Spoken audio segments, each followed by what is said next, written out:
Salut soleil, merci la vie. Ouais, chrétien, aime ton prochain, hein, pas la poche, pas ta poche, quoi. Ah, voilà, voilà. Tu vois les différences, le bouddhisme. Je dis pas que c'est parfait, machin et tout, mais ils ont encore la philosophie, ils ont encore une élévation à la conscience, contrairement à la philosophie judéo-chrétienne qui te bride, qui te fait rester dans l'ego, et puis que la conscience, tu peux pas y aller parce que ici c'est le purgatoire, le bien, le mal, tu dois subir ta vie, ah, blablabla, blablabla, c'est au-delà, c'est pas ici. Tout ça, c'est du conditionnement mental. Des maîtres, pas du fond. Si on a gardé la philosophie dans vos religions, relier les gens par amour. Est-ce que tu trouves que le judéo-christianisme, c'est relié par amour? Est-ce que tu trouves que c'est l'amour qui vous unit? Non, les islamistes, c'est des terroristes, machin. C'est les nouveaux terroristes maintenant, c'est les musulmans. Mais moi, quand j'étais gamin, on entendait parler du terrorisme basque, en Irlande, enfin, tu vois, il y avait le terrorisme, il y avait les trains qui explosaient, il y avait... C'était le monde chrétien, c'était pas les musulmans. Maintenant, ils sont calmés dans le monde chrétien, mais il faut toujours les musulmans, parce qu'il faut toujours garder le système de peur, de... On n'est pas à l'abri. Ouais. C'est comme maintenant, pourquoi il y a une réémergence de la guerre froide? Entre guillemets, c'est ce qui se passe en Ukraine. Parce que les gens qui sont nés dans les années 70, je crois les boomers, on les dit maintenant, hein, ceux qui arrivent à 50 ans maintenant, la classe qui est, comment dire, les travailleurs qui ont acquéri une certaine richesse, qui ont leur maison, leur pavillon, hein, qui ont des enfants, voire même des petits-enfants, c'est les plus grands électeurs, c'est la classe, ceux qui ont le plus d'influence, tu vois ce que je veux dire, les plus... quand tu étais gamin, il y avait la guerre froide, donc de reparler, entre guillemets, de guerre froide, ils te remettent ces tensions dans la tête par les médias, ça ravive dans ta jeunesse. Tu vois ce que je veux dire? Ah, mais le communiste, oh, mais la guerre froide, oh, blablabla, blablabla. Tu sais, même si c'est pas 100% pareil, c'est quand même... Voilà, c'est du conditionnement mental. Hein, puis pendant il se passe la guerre là-bas, qui aurait pu être finie depuis longtemps, c'est de nouveau, pourquoi c'est... C'est des orthodoxes, c'est des chrétiens, les Russes. Hein. Pourquoi vous n'arrivez pas à trouver la paix? Les gens, ils ont voté en plus. Voilà, voilà. Non, parce qu'il faut qu'on va fournir des avions, on va fournir de l'armement. Vous voulez pas fournir plutôt de l'amour? Vous voulez pas fournir plutôt... Tu comprends ce que je veux dire? Prendre parti pour un des deux camps, c'est pas être dans l'amour, c'est pas être dans aime ton prochain. Est-ce que la guerre, elle est chez toi? Elle est aux portes de notre pays, elle est aux portes de l'Europe. Déjà, c'était même pas dans l'Europe, maintenant ils veulent accélérer le processus, mais c'est pas chez toi, c'est pas... Aime ton prochain, regarde ce qui se passe autour de toi, occupe-toi de gérer ce qui se passe autour de toi, avec ton maire, avec des politiques de chez toi, avec ce qui se passe autour de toi, avant de voir ce qui se passe au bout du monde.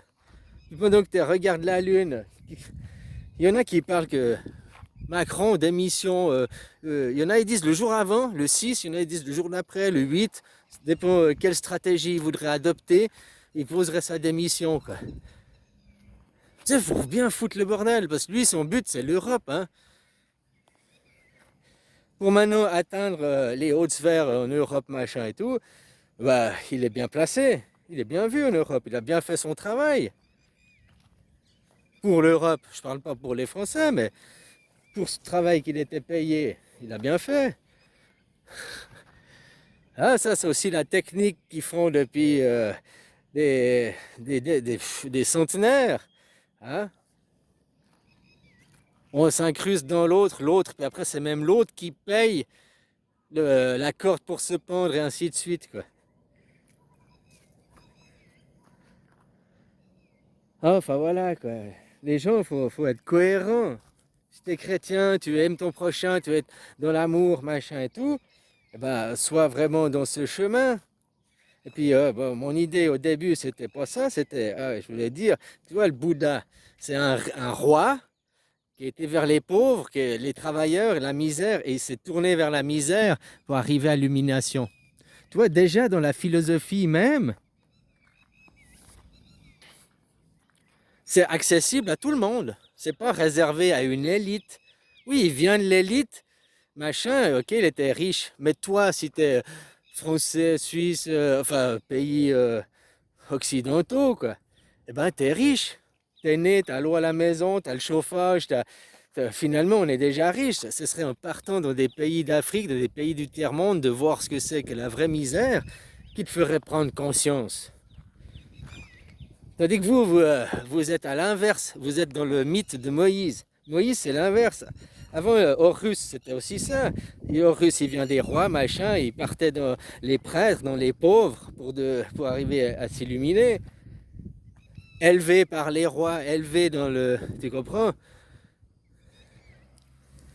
L'inverse de Moïse. Moïse, il était fils d'esclave, fils de servante, qu'il l'a mis dans les eaux et il était retrouvé par la pharaon, hein, puis élevé avec les rois.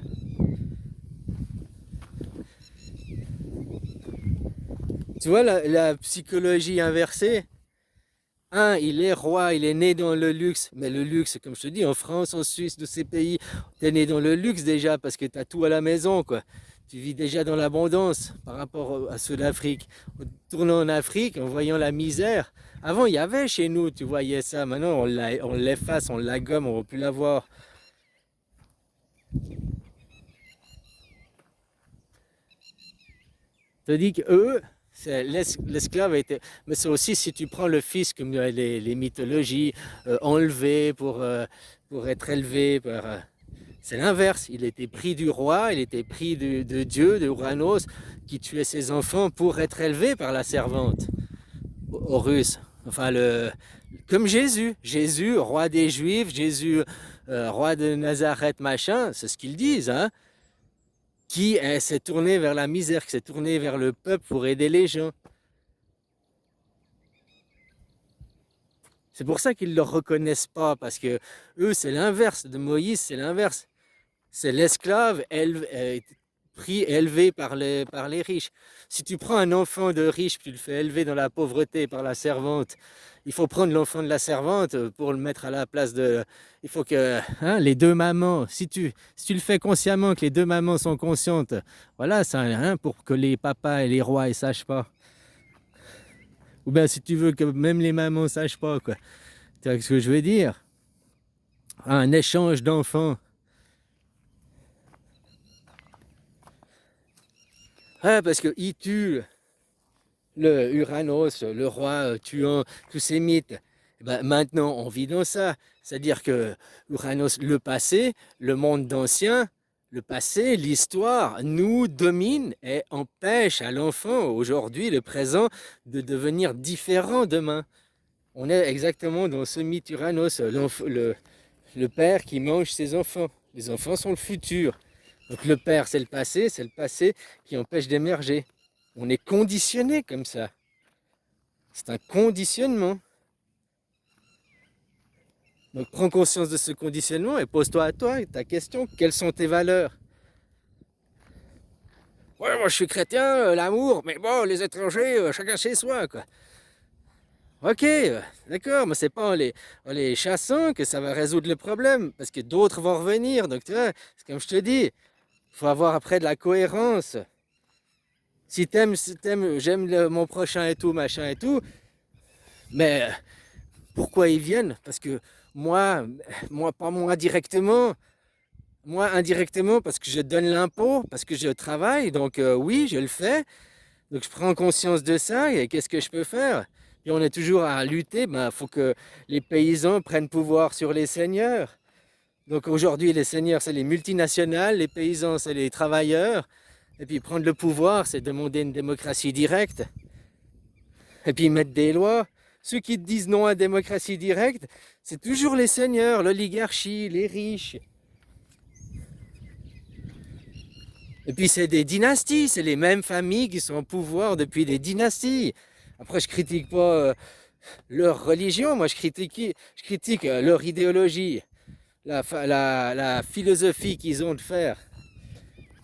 Tu vois ce que je veux dire? Comme dans le christianisme, vous avez enlevé la philosophie. C'est les Grecs qui ont fait, enfin c'est au temps des Grecs qu'il y a eu séparation entre l'Église et la philosophie, entre la religion est devenue deux choses différentes.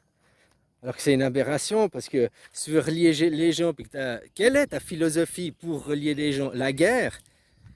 Ben c'est ça la philosophie actuelle, on relie les gens par la force. Et puis quand des gens ils votent, comme la Crimée, le Donbass, là, les gens ont voté, ils ont voulu partir. On dit non. C'est ça votre philosophie? On va dans un pays, on voudrait faire des affaires, on nous dit non, enfin on nous dit pas non, on nous dit ah tiens, on a tel et tel minéraux dans notre sous-sol, d'accord, ben, on aimerait exploiter. Non, non. Nous, on veut mettre une entreprise privée et se faire un max de bénéfices pour nous dessus, pour nos peuples. Mais ils disent c'est pour notre peuple, c'est pour développer l'économie, mais c'est surtout pour développer le porte-monnaie. Parce que l'argent, il pourrait être pris de manière différente. Il pourrait être pris pour développer le pays où c'est fait, ou pour développer le pays où ça arrive. Tu pourrais développer, je sais pas quel pays, le Congo, qui a l'uranium. L'argent pourrait servir à développer le pays, pas l'élite du pays, les gens, le pays en lui-même. Ou bien il peut servir à développer la France ou s'exploiter. Mais ça sert à aucun des deux. Ça sert qu'à des entreprises privées, à des intermédiaires entre deux. C'est là la philosophie. Puis les gens ils disent oui, mais c'est l'économie, oui, mais c'est la philosophie. La philosophie de la guerre. Le capitalisme, c'est la guerre. C'est écrase ton prochain, plonge-lui la tête, noie-le bien. Voilà quoi, c'est ça. Si moi je voudrais pas être... Tu regardes, qu'est-ce qu'il faut faire dans ce monde? Oh, il faut devenir riche, il faut courir après l'argent. Oui, bah tu regardes les meilleurs au monde, qu'est-ce qu'ils ont fait pour... Hein? Oh, corruption, machin et tout, mais ils ont pas de morale. Discriminés, ils discriminent les gens, hein? Alors, est-ce que moi, dans mes valeurs à moi, est-ce que devenir riche, donc marcher sur la tête des autres, machin et tout, blablabla, blablabla, est-ce que font partie de mes valeurs? Non. C'est pour ça que rester employé, ok, ça me suffit avoir de l'argent. Sauf maintenant, t'es montré du doigt. Et on te prive, on te fait... Enfin voilà quoi, on crée la merde. La merde est créée intentionnellement quoi. La merde est créée intentionnellement. En Asie, comme je te disais, que c'est complètement différent. Ici, le roi qui a été rejoindre les pauvres et puis qui est devenu humble, qui a compris une autre philosophie de la vie, dans le partage, dans le tout. Ici, il y a du travail. Ici, ça se développe. Ici, il n'y a pas des tensions comme vous, quoi. Il n'y a pas de tensions de Bouddha, entre Bouddha et Bouddha, quoi. Parce que des tensions entre musulmans, Jésus ou bien juifs, c'est la même famille. Tu vois, on parle jamais de Bouddha du sens, il descend de tel roi, il descend de telle famille. Il aurait pu être faire. Non, on parle de lui comme un prêtre. Par contre, vous, vos prophètes, vous les justifiez. Oh, il descend de telle famille, les liens de sang, de machin et tout.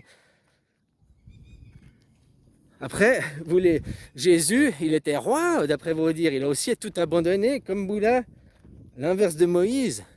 Moïse, l'esclave, comme vos enfants. Tes parents sont travailleurs. Ils travaillent à l'usine, ils travaillent. Ok, je dis pas ça méchamment, mais c'est des esclaves. Donc quand l'esclave, la servante, t'élève dans les croyances des riches, dans le palais du roi, que tu nais en France de travailleurs, donc de serveurs, de servantes, puis que tu es élevé dans le conditionnement des rois, c'est pas tes parents qui t'élèvent, dans leurs valeurs à eux. Oui, tu es élevé dans les valeurs de bien, Mais sauf que maintenant, regarde les gens, il y en a, ils ont même pas 1000 abonnés, j'ai vu là.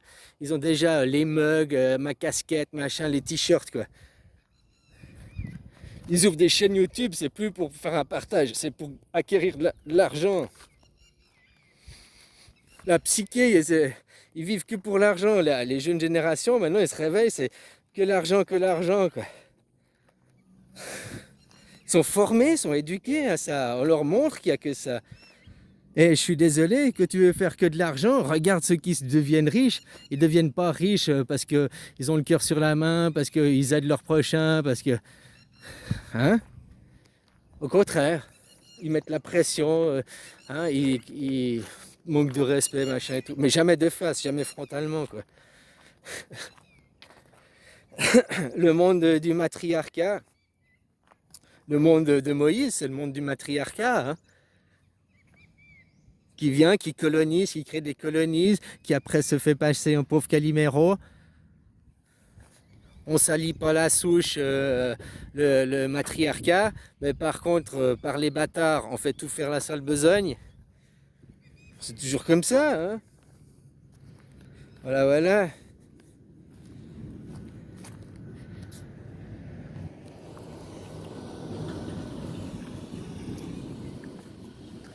Et la base même bon, bah, j'ai fait assez longtemps, quoi. Mais t'as compris, la base même en Bouddha, la différence, le roi qui se va vers les pauvres, ou bien celui qui est né pauvre, élevé avec les rois, puis après, c'est comme Peter Pan qui devient un capitaine Crochet, quoi. Ça, c'est Moïse, tu vois. On pourrait dire, hein, la philosophie du fils de la servante, je dis pas ça méchamment, quoi, de l'esclave, élevé par le maître. Ah, il était élevé par le maître et il a libéré les esclaves. C'est ce que raconte la légende, non? Non, il n'a pas libéré les esclaves, il a libéré que sa famille de l'esclavage. Il a déjà commencé par un geste égoïste. Ah, voilà, voilà, quoi, des choses pareilles, quoi. Puis après, au lieu de libérer les autres en esclaves, eh ben, il a fait de sa famille maîtrise les esclaves, de sa lignée. Bah, je sais pas, hein, c'est eux qui le disent. Hein. Après, tu remontes même les origines des fondateurs de cette religion. Je sais pas. Abraham, Dieu, donc il parlait à Dieu directement, m'a dit de choisir entre Caïn et Abel. J'ai dû tuer un de mes deux fils, quoi. Wow, putain, déjà c'est ça les ancêtres, c'est ça les fondements même. Hein? Puis après, non, entre tous mes frères et tout, non, alors vous n'êtes pas au même niveau, alors toi, t'es que du jugement. C'est en famille, hein, en famille.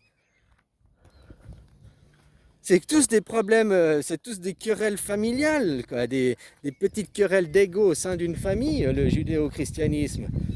Puis même que le roi de Jésus il est venu là pour remettre du bordel, il dit oh mais non, t'es pas le roi des Juifs, toi. Oh, on te reconnaît pas. Parce qu'il les a recadrés. Jésus, il est venu leur foutre un pain dans la gueule. Distribuer des pains. C'est pas les pains à manger qu'il distribuait. Hein? Voilà, voilà, quoi. Alors, il y a 2000 ans, ils vendaient le temple. Aujourd'hui, ils vendent le temple. Le temple de Dieu, c'est la terre. Si les matières premières étaient prises pour développer les gens où c'est pris machin, mais c'est pas le cas. Puis on justifie tout ça à cause de colonies. Tout le monde judéo-chrétien est né de colonies. Puis colonies entre colonies, ils se rebouffent, c'est l'Ouroboros. Le monde asiatique intéresse-toi, l'histoire. Oh oui, bien sûr qu'il y a eu des guerres et tout. Mais les guerres, c'était des guerres d'ego, de rois. Jamais ils ont fait des guerres Bouddha. Au nom de Bouddha, ah, ils se sont défendus le Bouddha. Que les musulmans, les chrétiens sont venus, il y a eu plusieurs vagues. Mais entre les différentes cultures de Bouddha, il y a différentes cultures de Bouddha, mais ça reste Bouddha. Comme vous avez de Dieu, vous avez des... Hein, vous n'arrivez même pas à vous mettre d'accord. Les mêmes ancêtres, les mêmes descendants, le même Dieu. Mais c'est moi qui ai la meilleure image, c'est moi qui ai la meilleure idéologie et je t'impose l'idéologie. Pendant que vous vous battez pour, sur ça, qui dirige l'idéologie derrière? Eh bien, depuis Moïse, pour vous, c'est Moïse qui vous soumet, qui vous commande. En vous discriminant, en vous disant, moi je suis schizophrène. Alors, ou on est tous schizophrènes et on parle tous à Dieu, ou alors personne parle à Dieu. Mais c'est la seule chose qui définit les religions, la preuve. Pourquoi les religions monothéistes sont une preuve? C'est à cause de la schizophrénie. L'Apocalypse était écrit par la main de Dieu. Le Coran, écrit par la main de Dieu. Oh, la Bible, non, c'est pas écrit par la main de Dieu. Les évangiles, c'est écrit par des êtres vivants qui ont côtoyé Jésus. Donc on peut se poser la question. Après, il y a, comme je te dis, la fin des temps, la fin des temps d'une civilisation qui s'est passée à la Deuxième Guerre mondiale, puis qui maintenant continue. Et puis quand ils arriveront, dans 100 ans, les livres d'histoire, ou 200 ans, les livres d'histoire, puis qu'il y aura l'État d'Israël bien incrusté, ils auront pu même s'expanser. Ils raconteront l'histoire. Nous, le peuple juif d'ici, je suppose, c'est dans le futur, ils se feront passer pour les légitimes, les Palestiniens. Ils diront que les Israéliens, enfin ils inverseront, ils étaient venus nous attaquer, on a pu se battre, on a pu garder nos terres. Bien sûr, de les 200 ans, les livres d'histoire, toi t'es plus là pour dire non, c'est pas vrai. Par contre, les livres, ils sont toujours là pour mentir, pour graver le mensonge. Voilà, on connaît l'histoire des vainqueurs ou des perdants. On connaît l'histoire de l'idéologie présente, qui veut bien nous faire avaler un passé hypothétique.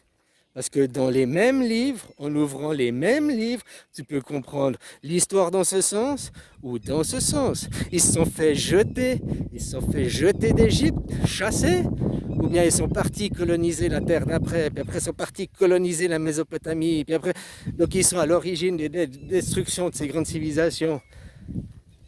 Ils se sont fait chasser ou ils les ont détruits? C'est la même histoire, mais quel point de vue tu veux adopter? Allez, bisous copain.